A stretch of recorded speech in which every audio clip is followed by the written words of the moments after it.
Welcome back to the channel, guys. It's your boy Django, and I'm finally back at the data center. I know it's been forever since I made a video, but I had a bunch of personal stuff come up and I was unable to work for several weeks.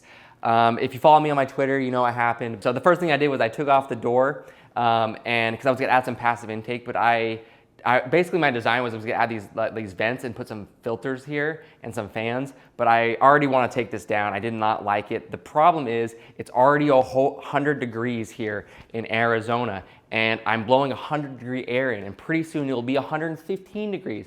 And I want my building to be colder than 115 degrees. I want it to be colder than 100. But yeah, I bought this evaporative cooler here at Home Depot. And if you don't know how that works, it basically just, you hook it up to water line, it drops water down on the back, and it has a fan that blows, and the water makes it cooler. And so I was a little bit skeptical at first because I didn't want to put a lot of humidity in the air. But after talking to a few people and doing some research, I think it's totally okay, because the natural humidity of Arizona is around 10%. And you know, you can go up to like 50%, 60% and still be okay. I'm gonna plan on keeping it pretty low, 30, 40%. I'll do some videos on the evaporative coolers, but basically I cleaned this whole area up in case there was leaks, and I hooked up a hose line to it so I don't have to refill this thing. I was very adamant. I added Teflon tape like on every connection because I don't want to have any leaks, but it was working really good. It's blowing like 68-degree air. I'll do more videos on that the next time. But basically my wind tunnel here, I decided to lift my gate up, and this was my main focus of this time down here, was getting the wind tunnel built. And at first I didn't think it was necessary, but after I came back down after a few weeks, it became apparent that this wind tunnel was absolutely necessary, because the heat, you see the heat right there, just blows into this room, and that bay door is just open and the gate's down. You see the gate's on the ground and the bay doors are, but it's 113 degrees in there. And the problem is there's so many holes in the ceiling there, and the heat just goes up into the attic. And here I'm in the attic, and it's 110 degrees. I'm right above the wind tunnel, but yeah, it's 110 in the attic. It's insane, and it's not just in here. There's holes throughout the entire building. There's a bunch of holes right above the mining rigs, and the heat just comes up, and it would take me forever to repair it. But the problem is there's holes all around the building. There's a bunch of holes right here by the stairwell. They're all over, because the attic is the entire building, right? You can, anywhere that's in the building, you can have access in the ceiling. So it's like 3,000, 4,000 square foot attic. But it's getting super hot, and the heat's compounding, because what's happening is that over the past 3 weeks, the attic, the heat is built up. I think like 20%, 25% of the heat is getting up into the attic, and it's heating it. But since there's such a high negative pressure from the fans, it's sucking the heat out from like the back of the building and from the attic, all over, from the ducts and the holes. And so I'm basically pulling hot air from the attic down. You can feel it. If you stand like above one of the holes, you can feel the heat coming down. And it was 110-degree air up there, so that's not good. Plus my intake that was open, that's blowing in 100-degree air, it's not happening. But that's why I'm like, we got to cool down the attic, and we got to make sure this heat goes out of the building. So the first thing I did was raise the gate up here. And already, okay, after opening the gate up all the way, so the bay door is up off the ground, and then opening up the side door that I'm going in and out of right there, it's behind the camera. But just opening those two doors, after 24 hours, the entire building was lowered 10 degrees. So downstairs, it was lowered 10 degrees, and upstairs 10 degrees. It was 110, it's about 100 up in the attic, and downstairs it's like 94. So, and it was like 104. So it's way cooler. There you see the door open right there. So it was way cooler. I haven't even built the wind tunnel yet. Like, this was just opening these two doors. So it was absolutely necessary that these two doors had to be opened. And I honestly think that the door had a lot more to do with it than the bay door, because as I was in here, I spent a lot of time here. I was like a week and a half building this thing.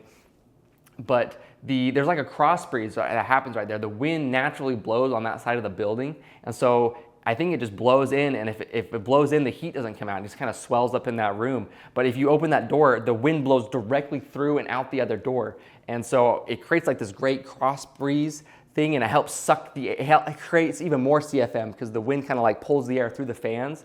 If you just stand in the doorway, it's insane how much like CFM is coming out just the door. I feel like more CFM comes out the little door than out the bay door, which is like crazy.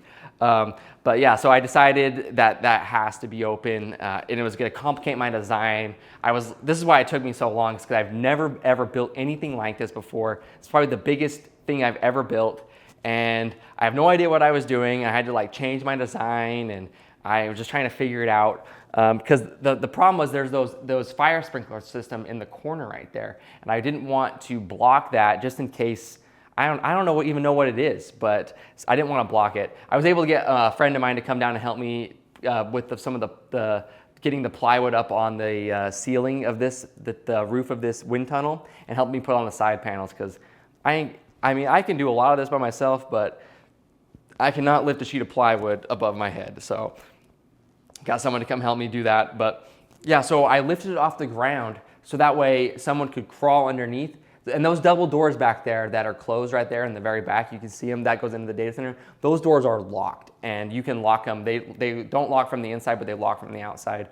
But if you need to go in here, you can open them up, and you can crawl underneath this and access the stuff in the corner, in the back corner, and you can access the ones on that side because the wind tunnel doesn't block them. So I might have built it a little too small on that back side, because I built it for, like, I can fit back there. You'll see in a minute. I guess I'll talk about it when the video gets to it. But you're probably wondering, like, dang, this like must cost a fortune.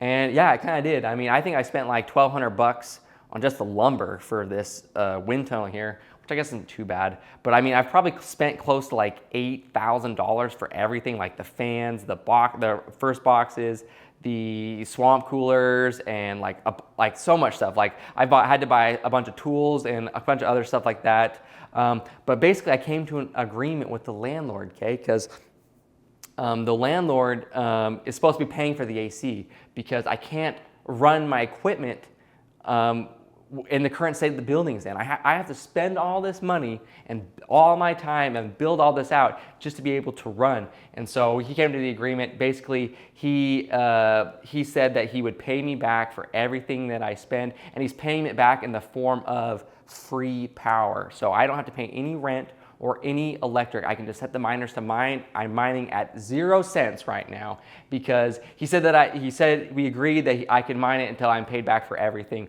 And so I'm just getting reimbursed. So all this is not costing me anything, but I'm not like trying to overspend. I'm just trying to build everything. You know, I'm not trying to like, oh, just buy anything, but I'm just wanting to make this future proof, because they say the AC is gonna get fixed, but honestly, I'm kind of doubting it, because I think that the AC might get fixed next year, but I don't think it's going to get done in time, because I think they're going to want it done for the summer, but it's not going to happen. And then by the time like October, the fall rolls around, they're not going to want to spend the money, because it's, like I said, it's over $1 million to fix the chillers. And I think they're going to postpone it till like next year. I don't know. But so I'm just planning on it being 115 and 120 degrees outside, and I'm going to build everything. So after the wind tunnel, I think I'm going to put some exhaust fans in the attic to help cool the attic down, because I think I can cool down the attic another 10 degrees. I want to add some more evaporative coolers. I bought some wireless thermometers and hydrometers, so I can, you know, monitor the temperature and humidity from anywhere.